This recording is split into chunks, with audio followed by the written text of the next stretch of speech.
Bonjour à tous, bienvenue dans cette vidéo. Alors là, une nouvelle séance de trading un peu particulière. Vous allez voir pourquoi. Bon, je vais acheter Apple ici avec un stop là. Apple se présente bien pour faire une journée de continuation comme hier. Vous voyez, il a commencé par descendre aujourd'hui. Ensuite, il a monté avec plusieurs bougies vertes impulsives.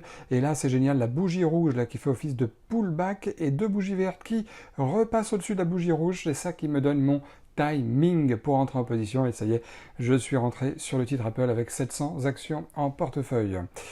Donc ça c'est très bien, mon stop je vais le mettre ici, voilà. Enfin mon stop, mon alerte qui me signalerait que le marché ne se passe pas comme je l'aurais voulu.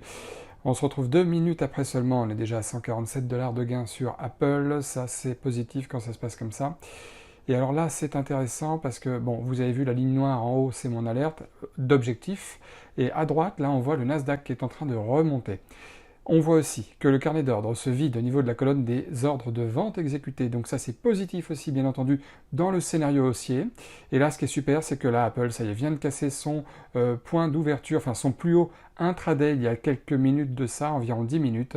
Donc ça fait en même temps sauter tous les stops des gens qui étaient vendeurs sur Apple. Donc tout d'un coup ça donne moins de concurrence au moment T, au niveau du titre. Donc c'est très bien. Donc là, je vais vendre 500 titres sur 700 titres que j'ai en portefeuille pour pas tout vendre d'un coup. Voilà, c'est fait. 150 $ de gain de mis de côté sur Apple en 3 minutes à peu près. Si la vidéo vous plaît, surtout mettez-moi un maximum de pouces, évidemment comme d'habitude. C'est grâce à vous qu'on a de plus en plus de vues, c'est grâce à vous et à vos likes qu'on a de plus en plus de monde sur cette chaîne dédiée aux actions US. Voilà, ici Apple fait son pullback, donc dans la vidéo du pullback que vous avez dû voir il y a quelques jours, voilà, le pullback qui sera confirmé si Apple casse son plus haut maintenant qui est autour de 138,38 si je ne me trompe pas, pardon, 130,38, excusez-moi je lis mal, 130,38 son plus haut. Le pullback, donc voilà, c'est un petit essoufflement de marché avant que le marché ne reprenne, là, sa tendance dominante actuelle, à l'instant T. Donc là, c'est très bien, le pullback, il faut patienter un petit peu. J'ai envie qu'il casse plus haut Apple, j'ai envie qu'il casse les 130,50 $. Le niveau graphique des 130,50 $, ça voudrait dire qu'il arriverait peut-être à aller au-dessus de la journée qu'il a fait hier. Là, quand je regarde le graphique jour, ce serait top. Malheureusement, je vais vendre le titre Apple parce que là, il se retourne. Là, le pullback n'a pas confirmé. Il me reste 200 actions Apple, donc je vais les vendre, ça y est. Total, 200 $ sur Apple. Donc c'est un très beau trade là sur Apple, très intéressant en tout cas.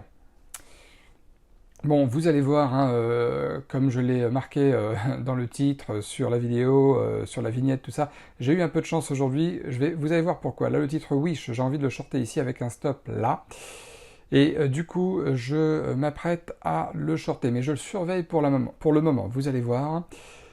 Donc ça y est, là je short le titre, 700 actions vendues sur Wish. Et je m'aperçois que j'ai fait une erreur toute bête, mais c'est que j'ai pas prêté attention au chiffre rond des 12 $ ici, qui est pas si facile que ça à percer. Donc mon timing n'est pas mauvais, mais il aurait été finalement meilleur si j'avais vendu l'action un tout petit peu plus bas que 12 $. Une fois que l'action a percé les 12 $, eh bien en général ça a tendance à accélérer, quel que soit le chiffre rond que l'action perce. Là en l'occurrence c'est 12 $, mais du coup je me sens pas très bien, je suis pas très à l'aise et donc du coup je vais me séparer de l'action en essayant de perdre le moins possible parce que je suis pas content de mon timing qui était finalement un tout petit peu trop tôt de l'entrée en position, c'était un tout petit peu trop tôt, un petit peu trop optimiste, donc c'est pas bon, c'est pas bon et là j'essaie de perdre un peu moins que possible, j'essaie de patienter aussi un petit peu, mais c'est pas grave, 70 $ de perte sur le titre Wish.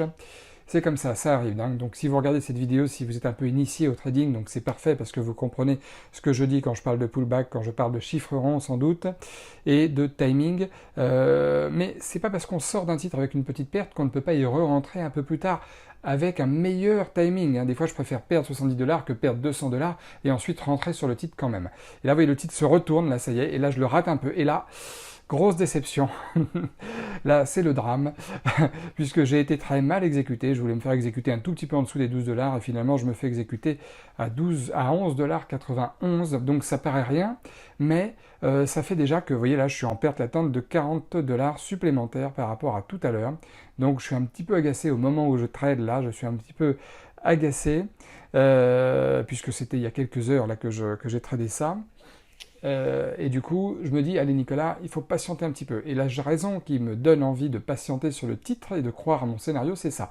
Les indices à droite qui sont quand même en train de corriger à la baisse. Et donc je me dis, allez, faut attendre un petit peu, faut avoir un peu confiance. Et puis après tout, bon, j'ai gagné 200$ sur Apple, même si je perds 200$ sur Wish, tant pis, ça fera une journée flat. Et puis, c'est tout.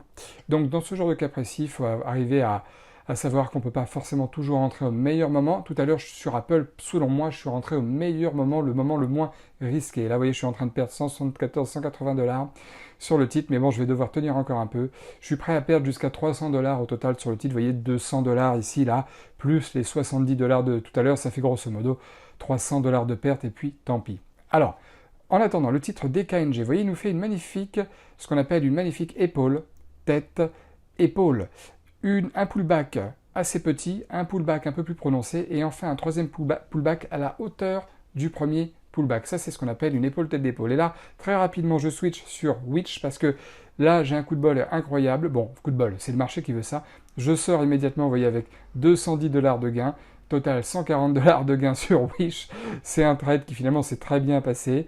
Mais j'ai eu un coup de chance dans le sens où là, il y a une accélération énorme et très très baissière du titre en une fraction de seconde. Donc parfois, ça arrive aussi d'avoir de la chance en trading dans le sens où on ne patiente pas beaucoup. Autant pour Apple, j'ai attendu 3 minutes pour faire mon trade, 3-4 minutes. Autant pour Wish, j'ai finalement attendu pareil, en fin de compte, même si c'est en une seule minute que le résultat s'est fait. Donc là, DKNG, je vais peut-être vous étonner, mais DKNG, je ne le sens pas vraiment, en fait, parce que le titre, il est vraiment trop beau, un peu trop mou pour moi, il casse pas les niveaux comme j'aurais voulu qu'il les casse, tout simplement. Et là, les indices à droite font une espèce de petit marteau en bougie de 5 minutes, c'est une bougie de retournement. Donc je sors avec un trade là qui me rapporte 26$, c'est tout. Ça paiera les frais, bon un peu plus que les frais aujourd'hui, mais c'est déjà bien, je le sens pas trop. Vous allez voir, je vais vous montrer le titre après, quelques minutes plus tard, pour vous montrer ce que DKNG a fait au final.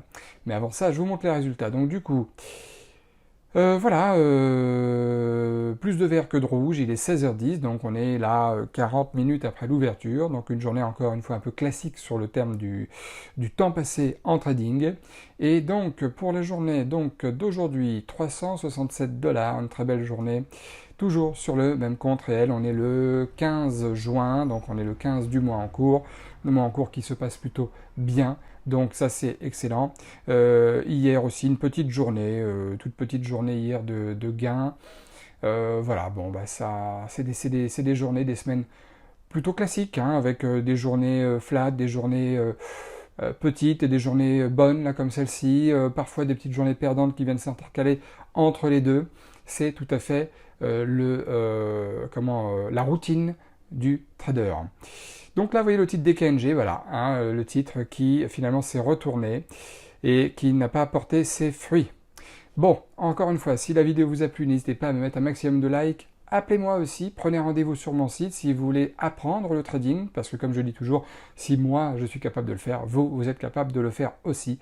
Et enfin, évidemment, abonnez-vous à la chaîne en prenant en compte de cliquer sur la petite cloche. Voilà. Moi, je vous dis à très bientôt et bonne journée à tous.